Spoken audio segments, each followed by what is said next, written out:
Hello दोस्तों, tasty ट्रिट्स with Neetu में आप सभी का बहुत बहुत स्वागत है। अभी चल रहा है सर्दियों का मौसम और इस मौसम में छोटी मोटी प्रॉब्लम्स तो चलती ही रहती है, जैसे स्किन ड्राई हो जाना, हाथ पैरों में रिंकल्स बढ़ जाते हैं और ऐसे लगता है जैसे हम बहुत ही बूढ़े हो गए हो। और बहुत से लोगों के तो हाथ पैरों की उंगलियों में सूजन और रेडनेस आ जाती है और फिर उनमें बहुत ज़्यादा खुजली भी चलती है जो बहुत ही असहनीय होती है। और किसी किसी को तो इनमें पेन भी होता है और इतना ही नहीं दोस्तों, कईयों को तो इनमें घाव भी पड़ जाते हैं और उनमें से ब्लड आने लगता है। ऐसे में उन्हें डॉक्टर के पास जाना ही पड़ता है। इस कंडीशन को मेडिकल लैंग्वेज में चिलबेंस कहा जाता है। हाथ पैर की उंगलियां हमारे इंस्ट्रूमेंट्स होते हैं। सर्दियों में ब्लड सर्कुलेशन कई लोगों में कम हो जाता है, नसें सिकुड़ जाती है, पैरों की ब्लड इनमें सूजन आ जाती है, इनमें ड्राइनेस रहने लगती है और खुजली चलने लग जाती है। थोड़े बहुत प्रिकॉशंस लेकर हम इस प्रॉब्लम को दोस्तों जड़ से ख़त्म कर सकते हैं। और मैं कुछ होम रेमेडीज़ भी आपको बताने वाली हूँ जिनका इस्तेमाल करके आप इसे ख़त्म कर सकते हैं। सो दोस्तों, वीडियो को एंड तक ज़रूर से देखना और वीडियो थोड़ा भी पसंद आए तो इसे लाइक और शेयर करना, जिससे ज़्यादा से ज़्यादा लोगों को इसका फ़ायदा मिल सके। तो चलिए दोस्तों, अब देख लेते हैं कि हमें क्या क्या प्रिकॉशंस लेने हैं। पहला प्रिकॉशन दोस्तों, अपने हाथ पैरों को गर्म रखना है। कई बार हम जल्दबाजी में मोजे पहनना ही भूल जाते हैं, ऐसा हमें बिल्कुल भी नहीं करना है। और यदि आप घर से बाहर जा रहे हैं और ज़्यादा ठंड है तो ऐसे में अपने हाथों में ग्लव्स पहन कर ही जाएं।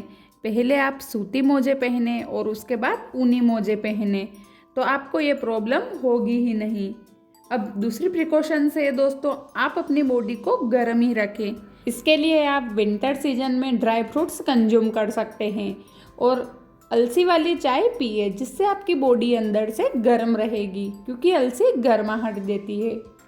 दोस्तों, विंटर सीजन में आप इन 2-4 बातों का ध्यान रखेंगे ना तो आपको ये प्रॉब्लम होगी ही नहीं, और हो भी गई है तो 2 से 3 दिनों में ही ठीक हो जाएगी। तो अब दोस्तों, चिलबेंस के लिए मैं आपको 2 से 3 होम रेमेडीज़ भी बताने वाली हूँ। यदि आपको चिलबेंस की प्रॉब्लम है तो आप इन रेमेडीज़ का इस्तेमाल करके इन्हें आसानी से ठीक कर सकते हैं।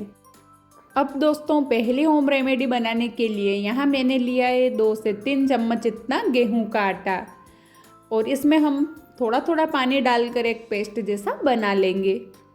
इस आटे में आप चाहो तो 1 चम्मच इतना सरसों का तेल भी मिला सकते हैं।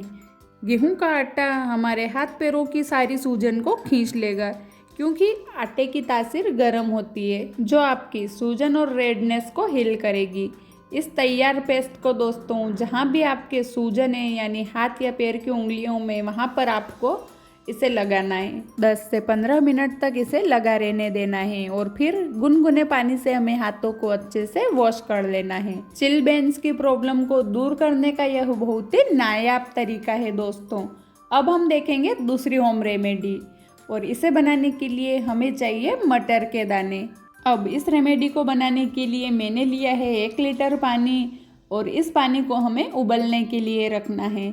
और इसमें डाल देंगे हम 1 कटोरी ही मटर, और मटर को हमें लो मीडियम फ्लेम के ऊपर 7 से 8 मिनट तक पकने देना है, जिससे मटर का सारा अर्क पानी में आ जाएगा। मटर को हमें दोस्तों ढक कर के उबालना है, जिससे मटर जल्दी से उबल जाएंगे। और ये लीजिए 10 मिनट हो गए मटर को उबालते हुए। तो अब हम कर देंगे फ्लेम को बंद और पानी को कर देंगे हल्का सा ठंडा। पानी के हल्का सा ठंडा होते ही हम इसे एक बाउल में छान लेंगे।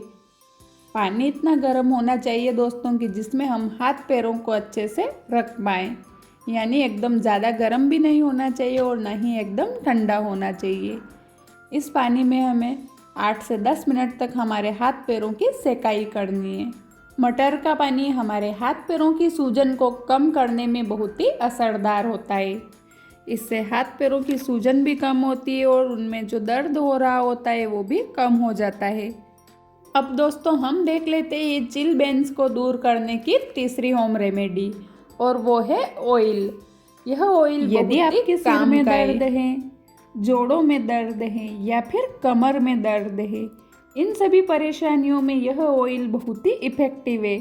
यदि दोस्तों आपको सर्दी जुकाम हो गया है, गले में दर्द हो रहा है या फिर कफ जम गया है जो निकलने का नाम भी नहीं ले रहा है, तो आप इस ऑयल से मसाज कीजिए। आप खुद देखेंगे कि बलगम आसानी से बाहर निकल रहा है। इस इफ़ेक्टिव ऑयल को बनाने के लिए मैंने एक पैन में ले लिया है सरसों का तेल और उसे गर्म होने के लिए रख दिया है। और 6 से 7 लहसुन की कलियों को इस तरह से थोड़ा सा चॉप करके हमें डाल देना है। और एक डाल देंगे तेज पत्ता, और साथ में ही मैं 1 चम्मच डाल रही हूँ अजवाइन। अजवाइन में एंटी इन्फ्लामेटरी गुण होते हैं जो सूजन और रेडनेस को कम करते हैं और खुजली को दूर करते हैं। इन सभी चीज़ों को लो फ्लेम के ऊपर हमें पका लेना है, जिससे इनके सारे ही गुण ऑयल में आ जाएंगे। और ये देखिए 1 मिनट के अंदर ही हमारा ऑयल अच्छे से बन गया है। तो अब हम फ्लेम को बंद करके ऑयल को ठंडा होने के बाद एक बाउल में छान लेते हैं। इस तैयार ऑयल से आप सिर में दर्द हो, कमर में दर्द हो या फिर आपके जोड़ों में दर्द हो, यानी आपकी बॉडी में कहीं भी दर्द हो रहा हो, इस तेल से मसाज कीजिए। सारा दर्द चुटकियों में गायब हो जाएगा। और हाथ पैरों की उंगलियों में सूजन आ गई है, रेडनेस है या फिर उनमें खुजली चल रही है, तो दिन में 2 से 3 बार आप इस ऑयल की मसाज कीजिए। 1 से 2 दिन में ही आपको इफेक्ट नज़र आने लग जाएगा। अब हम बनाएंगे 4th रेमेडी। तो उसके लिए मैंने एक पतीले में ले लिया है आधा लीटर पानी, और उसमें हम डालेंगे 1 चम्मच फिटकरी का पाउडर। फिटकरी को आप मिक्सी में पीसकर उसका पाउडर बना करके ले सकते हैं। अब इस पानी को हमें उबालना है। फिटकरी एंटीसेप्टिक और एंटीबैक्टीरियल होती है जो सूजन, खुजली, रेडनेस और घाव को भी ठीक कर देती है, या फिर किसी भी तरह का इन्फेक्शन हो गया हो उसे भी दूर कर देती है। पानी को उबलते हुए 6 से 7 मिनट हो गए, तो अब हम कर देंगे फ्लेम को बंद और पानी को एक अलग बाउल में ले लेंगे और इसे होने देंगे हल्का सा ठंडा। पानी के हल्का सा ठंडा होते ही हमें इसमें अपने हाथ पैरों को, जहाँ भी आपके हाथ पैर की उंगलियों में सूजन आई है, उसे इस तरह से पानी में रखते हुए सेक करना है। कम से कम 7 से 8 मिनट तक हमें इसी तरह से गर्म पानी में सेक करना है। इस तरह से फिटकरी के पानी से सेक करने से ना दोस्तों, आपके हाथ पैरों की उंगलियों में जो सूजन, रेडनेस और दर्द है वह कम होने लग जाएगा। तो दोस्तों ये थी आज की मेरी चारों ही होम रेमेडीज़। कौन सी रेमेडी आपको पसंद आई दोस्तों, प्लीज़ मुझे कमेंट में लिखकर ज़रूर से बताना। और इन रेमेडीज़ के इस्तेमाल से आपको थोड़ा भी फ़ायदा हो तो इसे लाइक और शेयर ज़रूर से करना। और अभी तक चैनल को सब्सक्राइब नहीं किया है तो प्लीज़ इसे सब्सक्राइब भी कर लेना। फिर मिलते हैं एक नई वीडियो के साथ, तब तक के लिए bye bye, see you and take care.